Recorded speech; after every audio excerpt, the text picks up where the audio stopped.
네, 안녕하세요. 벅스 5.0 그 발표를 하게 된 유재설입니다. 저는 벅스에서 안드로이드 앱 개발을 담당하고 있고요. 지금 제목에서 보시듯이 그 코틀린과 제트팩을 이용한 안드로이드 개발에 대해서 그 말씀을 드리도록 하겠습니다. 저희 앱 같은 경우에는 그 작년 중순부터 올해 초까지 그 개편을 진행을 했는데요.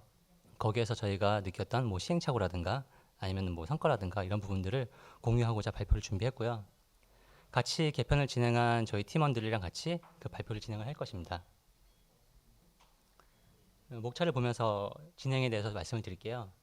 먼저 그 저희 전반적인 프로젝트 개편 사항에 대해서 그리고 결과에 대해서 말씀을 드리고 그 이후에 그 중에서 공유드릴 만한 소주제들을 골라서 뭐 코틀린까지 제가 발표를 하고 이후에 데이터 바인딩 관련된 이하 주제들은 이준호님이 그리고 뷰 모델 이하의 주제들은 장혜진님이 말씀을 해주시고 제가 다시 나와서 미디어 앱 아키텍처에 관해서 말씀을 드리는 순서로 진행을 하겠습니다. 저희가 아무래도 세 명이서 발표를 하다 보니까 이게 자리를 교체하면서 좀 혼란스러워질 수가 있는데 그 부분은 양해를 좀 부탁드릴게요. 먼저 벅스4 프로젝트에 대해서 먼저 설명을 드릴게요. 벅스4 같은 경우에는 지난 2011년에 서비스를 시작을 해서 약 5년 동안 하나의 동일한 코드베이스에서 여러 명의 개발자가 그 작업을 했는데요. 안드로이드 기본의 그런 UI 컨트롤러에 위에서 작업을 하다 보니까 그쪽에 뭐 뷰에 관한 뭐 참조라든가 아니면은 뭐 비즈니스 관련된 로직이라든가 이런 부분들이 많이 집중되는 그런 문제들이 있었어요. 저희가 뭐 유료로 제공되는 서비스이기도 하고 그리고 또 가능하면 사이드 이펙트 없이 새로운 기능을 추가하고 업데이트하는 데 좀 치중을 많이 했거든요. 그러다 보니까 뭔가 버그가 새로 나온다든가 이렇게 되면은 점점 이걸 수정하는데 좀 더 시간이 많이 들고 어려워지게 되는 거죠. 그래서 지금 보시면은 뭐 많은 기능들을 하는 클래스들 UI 컨트롤러 중에서 베이스 쪽에 있는 클래스들이라든가 아니면은 공통적으로 사용하고 있는 플래그먼트 액티비티 이런 쪽에서는 막 라인이 막 1000줄에서 2000줄 넘어가는 그런 클래스들도 존재하게 됐고요.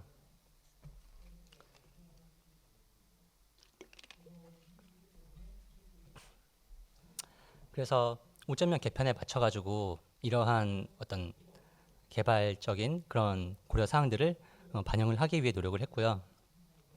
그래서 어, 저희 같은 경우에 아까 말씀드렸다시피 좀 서비스가 좀 오래되다 보니까 거기에서 좀 중요하게 분리해야 될 만한 그런 것들이 있어요.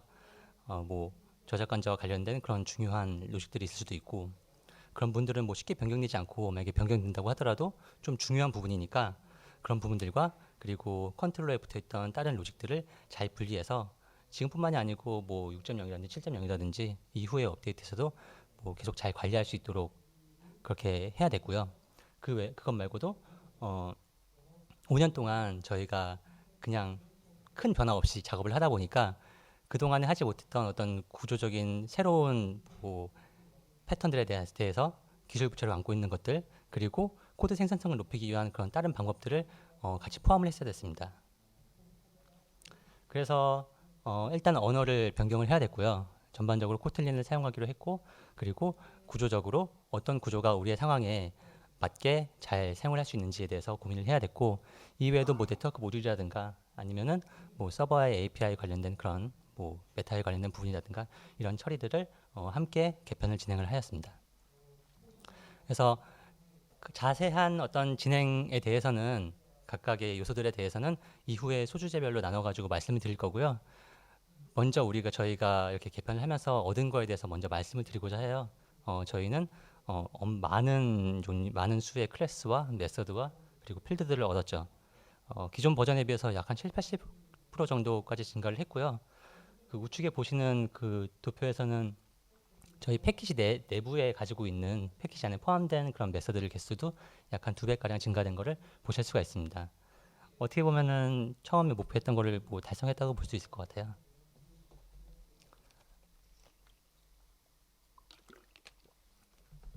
그리고 지금 보시는 표는 정적 분석을 통해서 지난 프로젝트와 비교를 한 부분인데요.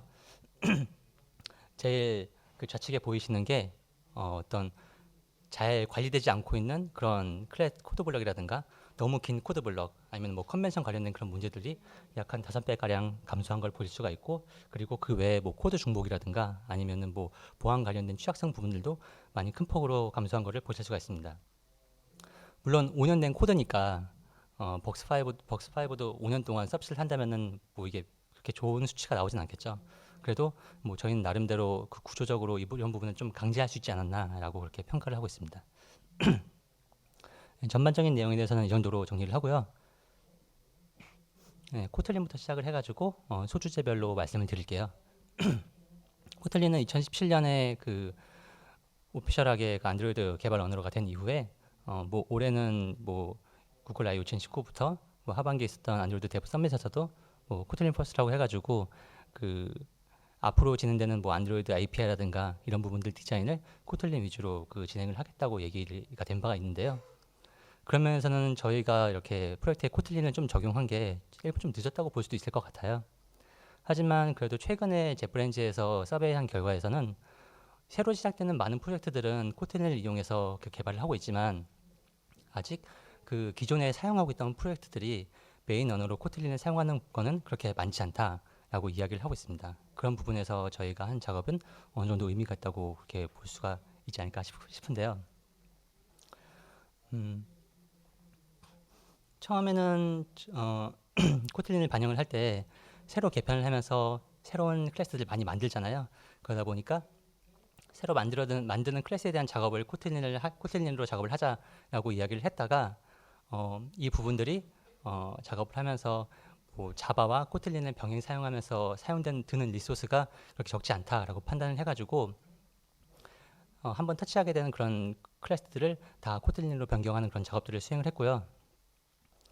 코틀린을 그 적용을 할 때 장점으로 많이 이야기하는 게 기존의 자바에서 안드로이드를 개발을 하면서 굉장히 많은 보일러플레이트 코드들 이거에 대해서 많이 얘기를 하잖아요. 그래서 코드 라인 수도 줄어들고 생산성도 높일 수가 있다라고 이야기를 하는데 그 저희가 프로젝트 전반적으로 적용을 했을 때는 어떤 식으로 될지 한번 세봤어요. 그렇게 되면은 벅스4 같은 경우에는 약 22만 라인 정도가 있었는데 이게 지금 벅스5로 변경이 되면서 약 17만 라인 정도로 동일한 기능에서 이 정도로 줄었다라고 그 확인을 했고요. 저희가 그 5만 라인을 그 코딩을 하는 시간에 좀 더 프로젝트 품질에 대해서 좀 더 고민할 수 있는 그런 시간이 되지 않았을까 그렇게 생각을 하고 있습니다. 아무래도 그 22만 라인에 이르는 많은 레거시 코드 이 부분들을 그 컨버팅하면서 그 일일이 모두 다 할 수는 없으니까 그 안드로이드 스튜디오에서 제공을 해주는 툴을 많이 이용을 했는데요. 그래서 뭐 컨버팅되는 그 뭐 파일 단위로 컨버팅을 하고 그리고 뭐 JSON 같은 경우에는 뭐 코틀린의 데이터 클래스로 바꾼다든지 파스라블을 관련해주는 그런 플러그인을 사용한다든지 해가지고 이 부분을 적용을 했습니다. 그래서 약간 지금 저희 벅스에서 사용하고 있는 자바와 코틀린의 비율은 약 1대4 정도가 되었고요.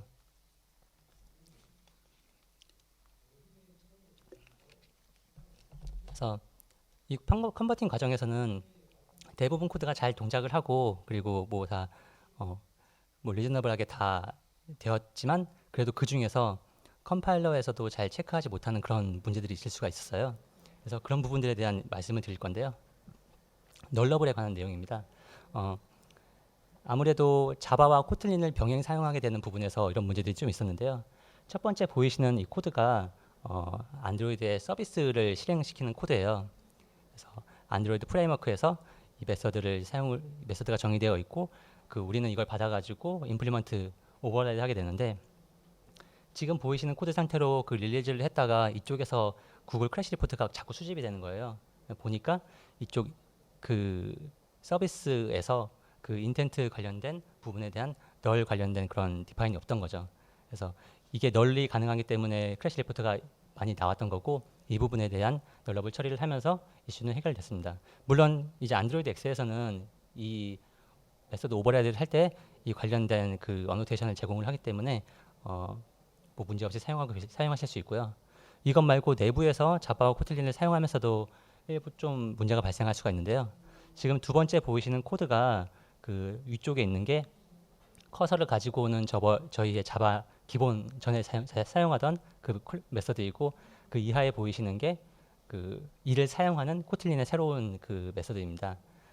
하지만 저 실행은 잘 되거든요. 이게 하지만 자바 코드에서는 실제로 널을 반환을 하고 있어요. 그래서 그 자바 컴파일러에서도 이렇게 플랫폼 타입으로 지금 이 커서는 이게 널인지 아닌지 몰라라고 하는 거를 알려주고 있거든요. 그래서 이러한 내용도 그 컨버팅하는 과정에서 그 보신다면은 좀 더 안정적인 그런 앱을 만드는데 도움이 되지 않을까 싶습니다. 코틀린은 이 정도로 정리를 할게요. 그리고 이후에는 뭐 안드로이드 아키텍처 컴포넌트를 이용을 해서 구조적인 부분에 대한 그 변경사항을 말씀을 드릴 건데요.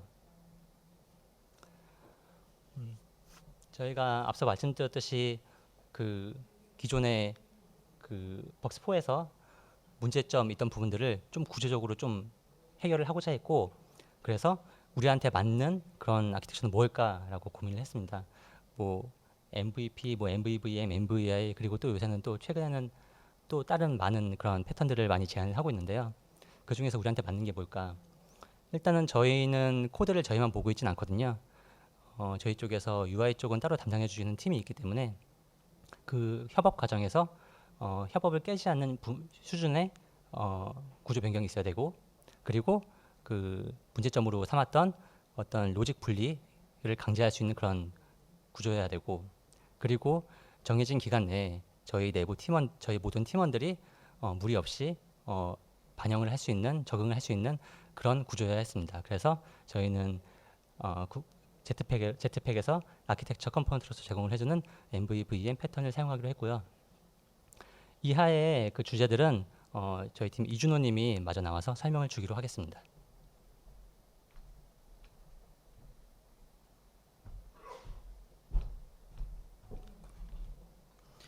네, 안녕하세요. 안드로이드 아키텍처 컴포넌트 중에서 데이터 바인딩과 페이징에 대해 설명드릴 NHN벅스 안드로이드 팀의 이준호라고 합니다. 우선 데이터 바인딩에 대해 먼저 설명드릴 예정인데요. 저희가 데이터 바인딩을 도입하게 된 이유는 아무래도 기존 코드에서 그 뷰 참조를 위해서 좀 전반적으로 쓰이고 있었던 find view by id 메서드의 삭제 부분이 가장 크지 않았나 싶습니다.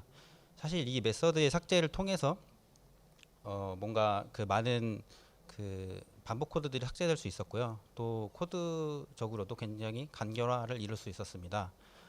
그 외적으로도 뷰에 대한 의존성이 제거되면서 데이터 처리나 UI 관련 코드를 분리할 수 있었고요. 또한 옵저버블을 통해서 데이터의 변경을 바로 UI에 반영할 수 있기 때문에 이 부분에서도 충분히 이점이 있었다고 생각이 됩니다.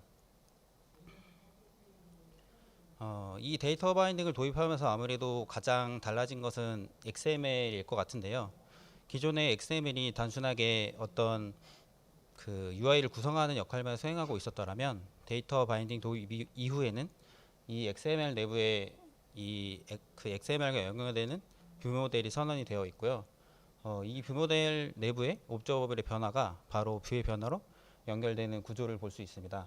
특히 실제 데이터 세팅 같은 경우에는 지금 오른쪽에 보시는 것 같이 이 XML 기반으로 자동 생성된 바인딩 클래스를 통해서 그쪽에서 실행을 하게 되는데요. 오른쪽에 보이는 메서드 중에서 그 execute binding라는 메서드를 보면은 실제로 저희가 뷰 참조를 통해서 뭐 set text나 뭐 set visibility 같은 함수를 통해서 실제로 데이터를 세팅하는 걸 볼 수가 있습니다. 결과적으로 이렇게 데이터 바인딩을 도입하면서 아무래도 뷰에 대한 의존성을 많이 제거할 수 있었고요. 또한 그에 따른 어떤 코드 가독성 증가나 뭐 비즈니스 로직 분리 측면에서도 굉장히 이점이 있지 않았나 싶습니다. 이렇게 데이터 바인딩을 도입하면서 아무래도 많은 시행착오를 겪어 왔었는데요. 그 중에 몇몇 이슈들은 뭐 안드로이드 스튜디오가 업데이트되면서 좀 자동으로 해결된 것들도 있었고, 그 중에 몇몇 이슈들은 좀 많은 시간을 할애해서 저희가 그 해결했던 이슈들이 있었는데, 그 중에 몇 개를 좀 여러분들께 공유를 드리고자 합니다. 우선 첫 번째로 설명드릴 거는 프레임 드랍 현상인데요. 좀 현상부터 자세하게 말씀을 드리자면 좀 XML 구조가 복잡한 아이템 뷰를 가진 리사이클러 뷰 페이지가 있었습니다. 이 페이지에 사용자가 진입을 할 때 뭔가 굉장히 데이터 세팅이 느리게 진행이 되어서 사용자가 느끼기에 이 화면이 뭔가 좀 끊기고 버벅이는 느낌을 받는 화면이 있었는데요. 이 현상에 대한 원인을 파악하기 위해서는 안드로이드가 화면을 그리는 방식을 좀 봐야 될 것 같습니다. 기본적으로 대부분의 안드로이드 디바이스는 16ms마다 하드웨어로부터 신호를 전달받아서 화면을 그리게 되는데요. 이 신호를 V싱크 신호라고 칭하며 또한 1초에 60프레임을 달성하기 위해서 16ms마다 이 신호를 전달받게 됩니다. 뭐 왼쪽에 보이는 것 같이 뭐 일반적인 뷰를 그릴 때에는 이 16ms 내에 뷰가 업데이트되기 때문에 별다른 이상 증상은 없는데요. 오른쪽에 보이는 것 같이 좀 뷰 계층 구조가 복잡한 뷰를 그리게 될 때에는 해당 프레임 한 프레임 내에서 해당 뷰를 업데이트하지 못하게 되고 해당 프레임은 드랍되게 됩니다. 이 현상을 프레임 드랍 현상이라고 하는데요. 이렇게 프레임 드랍 현상이 발생을 하게 되면은 사용자 입장에서는 뭔가 그려져야 할 화면이 그려지지 않았기 때문에 화면이 버벅이는 듯한 뭐 끊기는 듯한 느낌을 받게 되는 것이죠. 그래서 이런 화면을 그리는 과정에서의 그 프레임 드랍 현상과 바인드 데이터 바인딩 사이에 무슨 연관 관계가 있을까 싶은데요. 실제로 지금 보이시는 것 같이 뷰를 드로우하는 과정과 데이터 바인딩을 하는 과정은 코레오그래퍼 내부 큐에 저장이 되어서 콜백을 기다리는 구조로 설계가 되어 있습니다. 특히 이 코레오그래퍼의 콜백을 등록하는 과정에서 다음 V싱크 신호를 스케줄링하게 되고 이 다음 V싱크 신호를 받게 되면 이 등록했던 내부 콜백들을 호출해주게 되는데요. 지금 이 구조에서도 알 수 있듯이 이 V싱크 신호를 코레오그래퍼가 전달을 받아야만 내부 콜백들을 처리하게 되기 때문에 뭐 바인딩 과정에서 어떤 옵저버블의 변화가 있어도 실제로 그 변화가 바로 즉각적으로 반영되지 않고요. 다음 V싱크가 올 때까지 기다리게 됩니다. 그래서 결과적으로 봤을 때는 뷰를 들어오는 앞에 앞선 과정이 딜레이가 되면 될수록 뒤에 오는 바인딩 과정이 딜레이가 되게 되는 것이죠. 그래서 이에 대한 원인으로는 지금까지 말씀드린 게 되겠고요. 그래서 이에 대한 해결법으로는 뷰 데이터 바인딩 클래스의 execute pending bindings라는 메서드를 호출하면 해결이 되는데요. 이 메서드가 뭐를 하는 메서드인가를 살펴보면 실제로 앞서 설명드린 코레오그래퍼의 콜백을 기다리지 않고 바로 즉각적인 바인딩을 실시하는 것을 볼 수가 있습니다. 또 다른 해결법으로는 데이터 바인딩의 라이프 사이클 오너를 등록하는 방법이 있는데요. 이렇게 라이프 사이클 오너를 등록하게 되면은 그 라이프 사이클 이벤트 중에 온 스타트 이벤트를 전달받을 때 그 내부 코드에서 실제로 execute pending bindings를 호출하는 걸 볼 수가 있습니다. 그럼 이로써 프레임 드랍 현상에 대한 설명은 마무리를 짓고요. 두 번째는 곤처리한 뷰의 깜빡거림 현상에 대해서 설명을 드리려고 하는데요. 현상부터 좀 자세하게 설명을 드리자면 옵저버블 불리한 값을 통해서 이 뷰의 비지빌리티를 곤으로 설정해 둔 그 뷰가 있었습니다. 근데 이 뷰가 초반에 보이지 않아야 되는데 살짝 보였다가 사라지는 현상이 있었거든요. 말로만 설명드리면은 좀 이해하기 힘드실 것 같아서 우선 영상을 하나 보여드리도록 하겠습니다. 지금 보셨는지 모르겠는데 화면이 넘어갈 때 살짝 플레이 버튼과 컨텍스트 메뉴 버튼이 보였다가 사라지는 걸 볼 수가 있는데요. 좀 이해하기 힘드실 수 있어서 다시 한번 보여드리도록 하겠습니다. 네, 지금 보시면은 살짝 보였다가 사라지는 현상이 있죠. 사실 이 현상에 대한 원인은 앞서 설명드렸던 프레임 드랍 현상 때문이라고 볼 수 있겠는데요. 이 프레임 드랍 현상이 발생하면서 데이터 세팅 과정에서 딜레이가 생기게 되었고요. 초기 뷰 상태였던 비지블 상태가 보여진 이후에 이 곤 상태가 좀 늦게 처리가 되다 보니까 그 사이에 뷰가 잠깐 보였다가 사라지는 현상이었습니다. 그래서 이에 대한 해결법은 앞서 설명드린 그 프레임 드랍 현상의 해결법과 더불어서요. 이 뷰에 디폴트 값을 부여하는 방법이 있는데요. 지금 아래 코드에 보시면은 비지빌리티 중에서 디폴트 값에 곤을 부여한 걸 볼 수가 있습니다. 이렇게 처음부터 디폴트 값을 부여해 주게 되면은 이 뷰가 처음부터 보이지 않기 때문에 또 다른 해결법이 될 것 같습니다. 그래서 적용 후에 보면은 실제로 이 현상이 사라진 거를 볼 수가 있게 됩니다.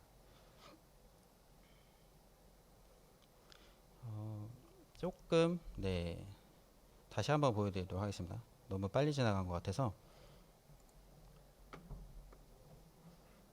화면에 넘어갈 때 해당 현상이 사라진 거를 볼 수가 있죠. 이로써 데이터 바인딩에 대한 설명은 좀 마무리를 짓겠고요. 다음은 페이징에 대해 설명드릴 건데요.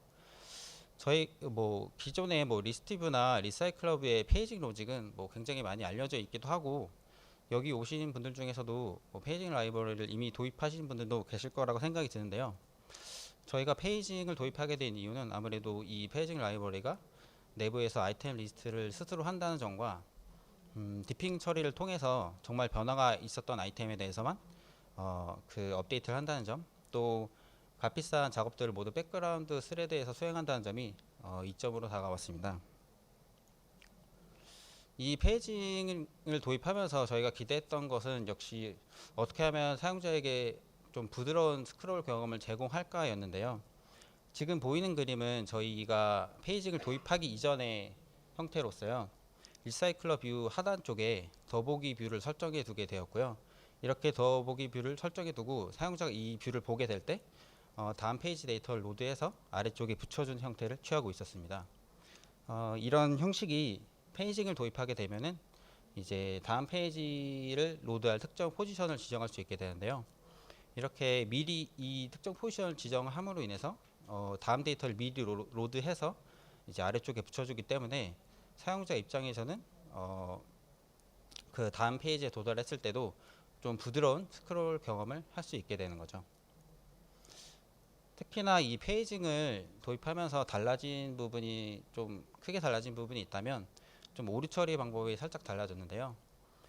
기존의 페이지 요청에 대한 실패나 데이터 요청이 실패했을 때 저희 같은 경우에는 뷰 모델 내부에서 그 옵저버를 통해서 뷰에 직접적으로 컨트롤을 하고 있었는데요. 이 페이징에서는 데이터 로딩을 하는 부분이 데이터 소스라는 클래스를 통해서 완전히 분리가 되었습니다. 그래서 이렇게 직접적인 접근은 불가능한 대신에 라이브 데이터라든지 트랜스포메이션즈 같은 헬퍼 클래스들의 메서드를 통해서 좀 간접적으로 접근할 수가 있게 되었고요. 결과적으로 이렇게 페이징 쪽에서 그 데이터 로딩 로직을 분리해 줌으로 인해서 추후 유지 보수를 함에 있어서는 좀 이점이 있지 않을까 생각이 됩니다. 그럼 이로써 저의 발표는 마치고요. 다음 컴포넌트에 대해서 장혜진 님이 설명을 해 주시도록 하겠습니다.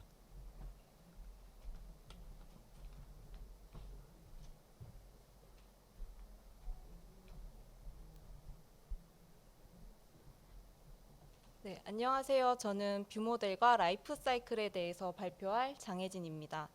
먼저 벅스포 구조에 대해서 설명을 드릴 건데요. 저희 벅스포 구조 같은 경우에는 액티비티 같은 컨트롤러의 비즈니스 로직과 프레젠테이션 로직이 집중되어 있었습니다. 그래서 개발 편의성은 높았지만 구조적인 문제가 있었고요. 그리고 뷰나 다른 컴포넌트들의 의존성이 높았기 때문에 한번 수정하게 되면 사이드 이펙트가 많이 생기게 돼서 유지 보수성도 문제가 있었습니다. 그래서 벅스5에서 개편을 하면서 이런 것들을 보완하기 위한 작업들을 했는데요. 먼저 데이터 바인딩을 도입을 하게 되었습니다. 그리고 바인딩 시킬 데이터를 담을 뷰 모델을 같이 적용을 하게 되었고요. 여기서의 뷰 모델의 역할은 뷰와 모델 사이에서 중재자 역할을 하게 됩니다. 그렇게 되면서 자연스럽게 MVVM 패턴이 되었고요. 그래서 앞서 설명드린 이런 문제점들이 어느 정도 해소되었다고 말씀드릴 수 있겠습니다. 저희 벅스5에서의 뷰 모델 구조는 크게 두 가지로 말씀드릴 수 있겠는데요. 먼저 프래그먼트에서 사용하는 뷰 모델입니다. API나 DB로부터 데이터를 로드하고 파싱한 후에 이 옵저버블 변수에 세팅을 하게 됩니다. 이 옵저버블 변수는 리사이클러 뷰와 바인딩이 되어 있어서 이 리사이클러 뷰에 노티파이가 되게 되고요. 이 리사이클러 뷰에는 이 커스텀 속성이 정의되어 있어서 이 바인딩 어댑터의 메소드가 호출이 되게 됩니다. 그래서 결과적으로 이 파싱한 리스트가 어댑터에 전달이 되는 구조로 되어 있습니다. 그다음 두 번째로 뷰 모델을 사용하는 케이스인데요. 리스트의 아이템 뷰에서 사용하는 뷰 모델입니다. 이 리사이클러 뷰의 어댑터에 저희 뷰 홀더마다 뷰 모델을 갖고 있습니다. 그래서 이 아이템 뷰와 뷰 모델이 각각 바인딩이 되어 있는데요.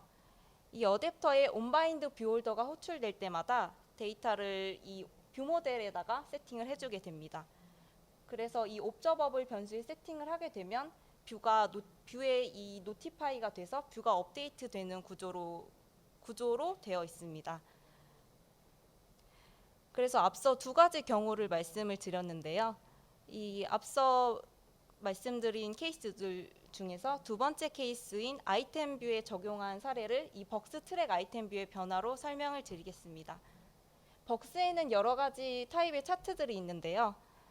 이 벅스4에서는 이 트랙 아이템 뷰라는 이 커스텀 뷰에서 이 여러 가지 이 트랙들의 비즈니스 로직과 프레젠테이션 로직들을 처리하고 있었습니다. 그래서 이런 로직들이 분리되지 않고 이렇게 같이 있게 되었었고요.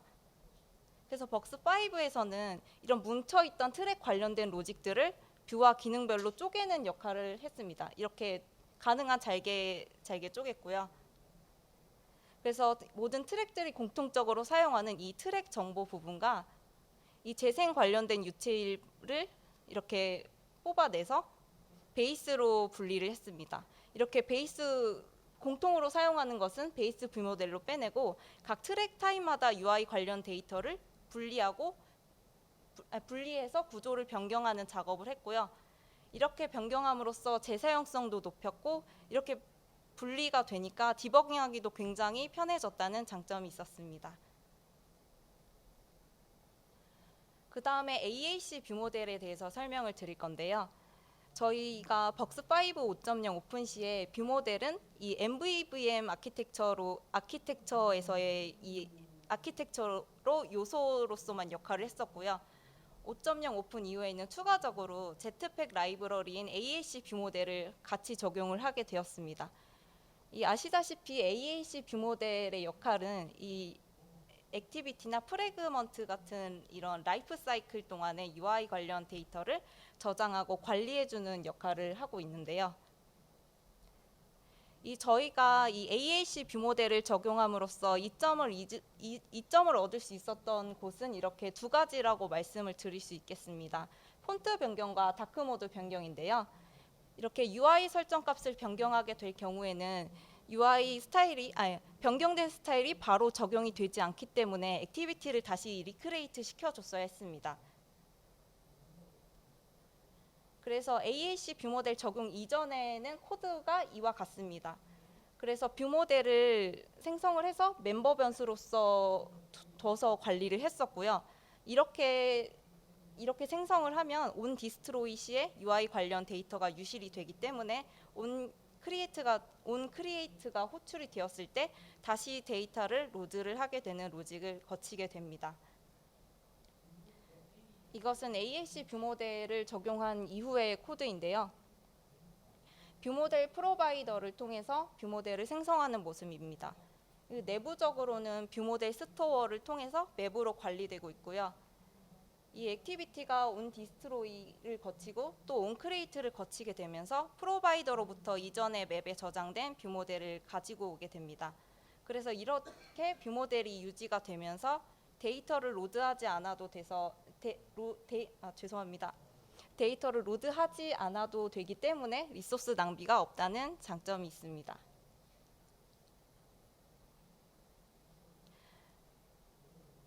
그리고 라이프 사이클에 대해서 설명을 드릴 건데요.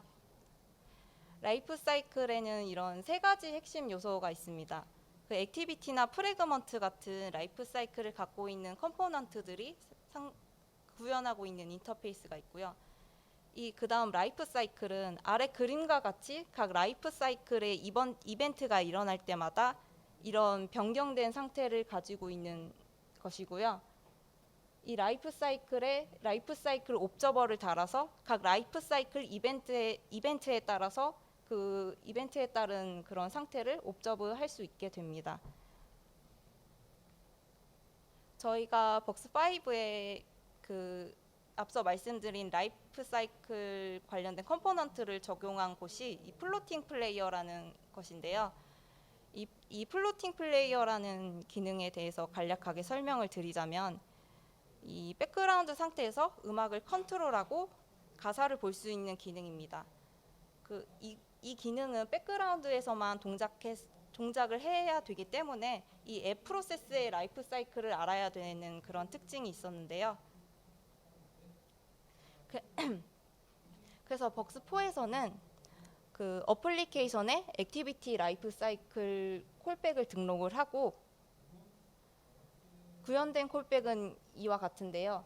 각 액티비티가 스타트되고 스타트될 때마다 호출되는 콜백에서 실행되고 있는 액티비티를 카운트를 하는 방식으로 구현이 되었습니다. 그래서 카운트가 1이면 앱 프로세스가 포그라운드고 카운트가 0이면 앱 프로세스가 백그라운드인 것으로 판단을 했고요.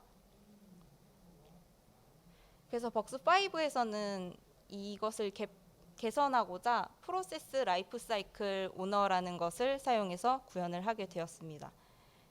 이 프로세스 라이프 사이클 오너의 라이프 사이클에 옵저버를 등록을 했고요.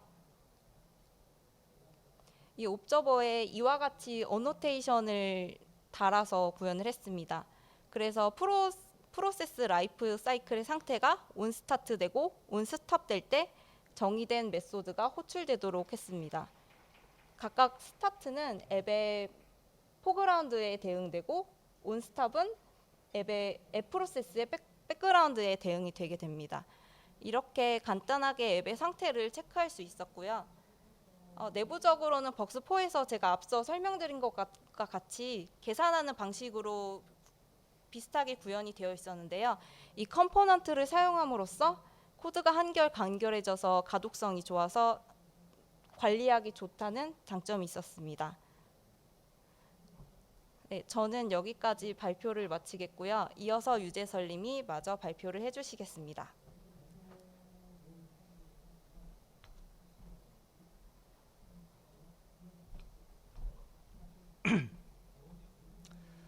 네, 제가 미디어 앱 아키텍처에 관해서 마저 말씀을 드리려고 해요. 지금 앞서 말씀드린 그런 내용들은 다 UI에 관련된 부분인데 저희가 음악 재생을 하는 서비스다 보니까 UI 클라이언트 하나로만 구성이 되어 있는 게 아니고 재생을 담당하는 별도의 구조로 이렇게 두 가지 구조로 분리가 되어 있습니다.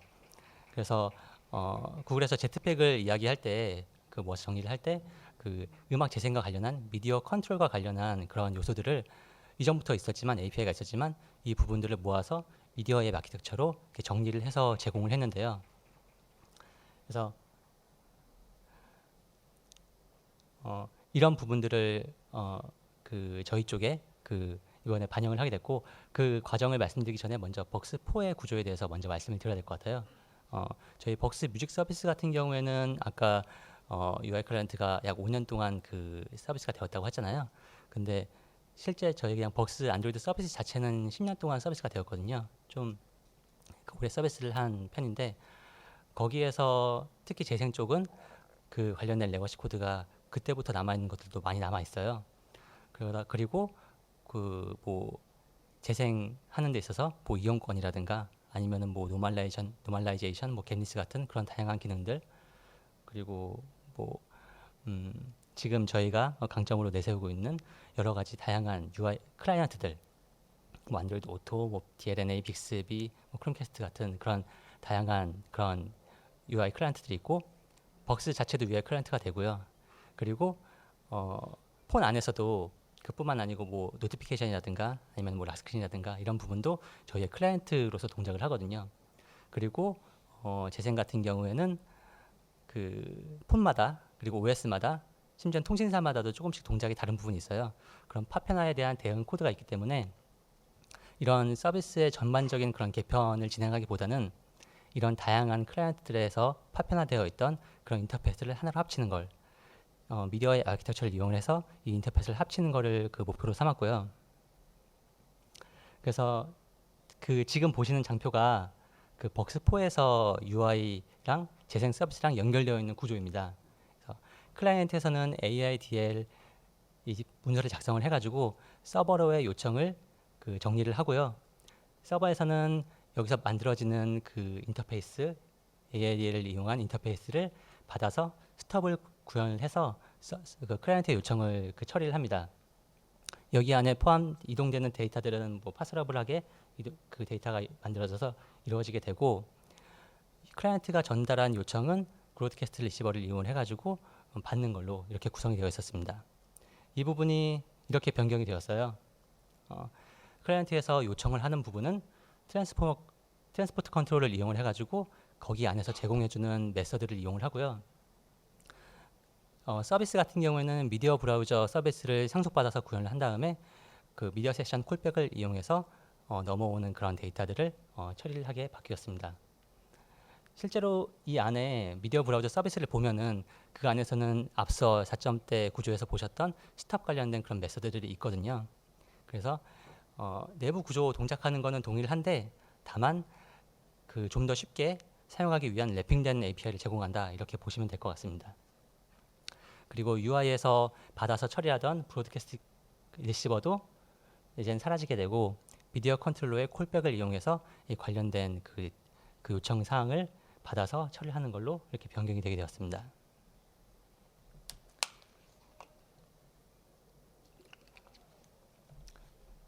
코드를 보시면 다음과 같은데요. 앞서 말씀드렸던 내용입니다. 그 서비스에서 스톱으로 받아서 처리하고 있던 이 내용들이 미디어 세션의 콜백으로 변경이 되었고 그 재생 컨트롤 관련된 부분 말고 그거 말고 저희가 커스텀하게 필요한 부분 뭐 셔플 관련된 정보라든가 저희의 메타 정보가 필요한 부분이 있다면은 그거는 커스텀 액션으로 만들어서 그 요청을 하는 식으로 받아서 처리하는 식으로 그런 식으로 변경이 되었습니다. 클라이언트에서는 브로드캐스트 리시버에서 정의해둔 액션과 그리고 별도의 그 커스텀 메서드들이 미디어 컨트롤러에서 콜백을 등록하고 이 콜백에서 그 뭐 재생 목록 변경이라든가 아니면 상태 변경이라든가 이런 부분들을 받아서 처리하는 걸로 변경이 되었습니다. 미디어 앱 아키텍처를 쓰면서 가장 좋았던 점은 그 클라이언트들의 인터페이스를 모두 다 정리한 부분, 그 부분이 좋죠. 그래서 뭐 관리하는 측면에서도 좀 도움이 됐고 만약에 저희 쪽으로 저희 재생 서비스를 쓰고 싶은 다른 새로운 클라이언트가 나온다면은 그때는 저희가 직접 뭐 커뮤니케이션 하고 또한 뭐 문서화하거나 이럴 필요가 좀 많이 줄었어요. 그런 공수가 그냥 저희는 이미 그 미디어 앱 아키텍처에 맞게 인터페이스를 맞춰 두었으니 지금 밑에 보이시는 이 테스트 앱을 이용을 해서 연동을 하면은 우리 앱도 그 사용을 할 수 있다라고 가이드를 하면 되고요. 저희가 필요하다면은 할 수 있는 거는 저희한테 붙는 클라이언트에 대한 식별자를 받아와서 따로 화이트리스트로 정리해 두는 거 이 정도가 좀 달라졌다고 볼 수 있을 것 같습니다.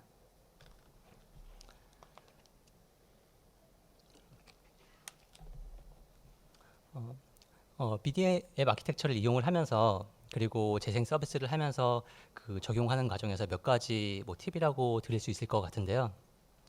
먼저 한 가지는 기존과 서비스를 사용하는 부분에서 좀 달라진 부분이에요. 기존에는 클라이언트가 서비스를 연결을 할 때 스타트를 먼저 시키고 거기에 커넥션을 맺어가지고 그 후에 뭐 작업을 진행을 했다면은 이 부분이 위치 변경이 일어났거든요. 클라이언트는 그냥 편하게 서비스한테 특정 액션을 요청을 하고 서비스는 액션을 받아가지고 자기 스스로 실행을 하게 되는 그런 부분의 변경이 있었는데 이런 부분은 기존과 좀 달라진 부분이라서 좀 참고 삼아 말씀드릴 수 있을 것 같고요.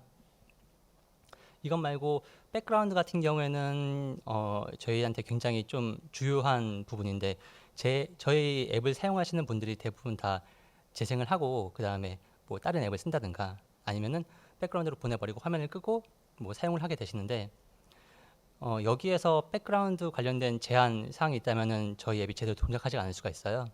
안드로이드는 판 올림을 계속 하면서 계속 사용자 모르게 뒤에서 무언가 하는 거를 막고 있잖아요. 그래서 사용자가 그냥 임의로 설정에 들어가서 우리 앱을 백그라운드 실행하지 못하게 막을 수도 있는데 전에는 이런 부분에 대한 대응이 없었거든요. 그래서 뭐 CS로 대응한다든지 이런 식으로 됐었는데 안드로이드 파이 이후부터는 뭐 여기에 관련된 API를 제공을 해서 저희가 이런 부분에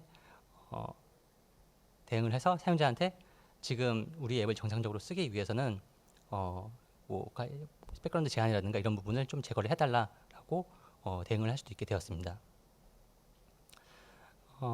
미디어 앱 아키텍처를 쓰면서 클라이언트가 인터페이스가 하나 합쳐졌고 그리고 파편화가 줄었다고는 하지만 그래도 일부 레거시한 그 코드를 대응해야 되는 부분이 일부 있어요. 지금 보이시는 뭐 노티피케이션이라든가 아니면 뭐 락스크린이라든가 이런 부분이 될 수 있겠는데 지금 그 좌측에 보이시는 이거는 노티피케이션이죠. 아래쪽에 있는 게 저희가 4점 때부터 사용을 하는 그 노티피케이션입니다. 미디어 세션에 노티피케이션을 그 적용을 해가지고 사용을 했는데 이제는 5점 때선 기본 노티피케이션을 쓰면서 그 안드로이드에서 제공을 해주는 이런 예쁜 노티피케이션을 사용할 수가 있게 되었죠. 하지만 이걸 서비스하고 보니까 CS가 들어오는 거예요. 갑자기 노래가 끊겨요. 이렇게 얘기 나오는데 그 특정 뭐 중국산 폰이라든가 아니면 커스텀 런처라든가 이런 부분에서 저런 노티피케이션이 노출되지가 않아가지고 사용자가 지금 이 앱이 백그라운드에 있는데 사용자 모르게 실행되고 있네 라고 하면서 시스템 킬을 해버리는 거죠. 그래서 그런 부분에 대한 대응으로 기존에 사용하고 있던 레거시 노티피케이션을 유지를 해야 되는 그런 필요가 있었고요. 이것 말고 락스크린에 관련된 내용 지금 우측에 보이시는 거는 안드로이드 오토 화면과 그리고 폰에서의 락스크린 화면인데요. 여기에서 그 비트맵을 표시해주는 방식이 안드로이드 오토 같은 경우에는 미디어 세션에 이미지 비트맵 URL을 넘겨가지고 이걸 이용해서 비트맵을 로드를 했는데 이렇게 하니까 폰에서는 락스크린에서 이미지가 보이지 않는 거예요. 여기에서는 따로 그 비트맵을 그 세팅을 해줘야 되는 그런 클래스가 그런 메서드가 필요했던 거죠. 그래서 이러한 하나의 동작 처리를 위해서 두 가지의 코드를 모두 다 유지할 필요가 있었다라고 하는 부분을 모두 말씀드릴 수가 있을 것 같습니다. 저희 미디어 앱 아키텍처에 대해서는 말씀은 이 정도로 드릴 수가 있을 것 같아요.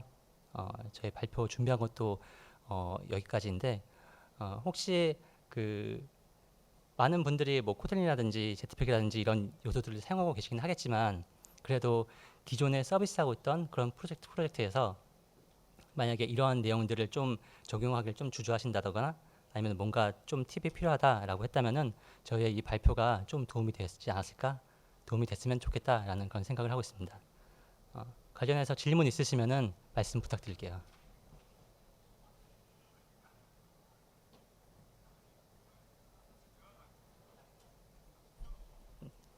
감사합니다.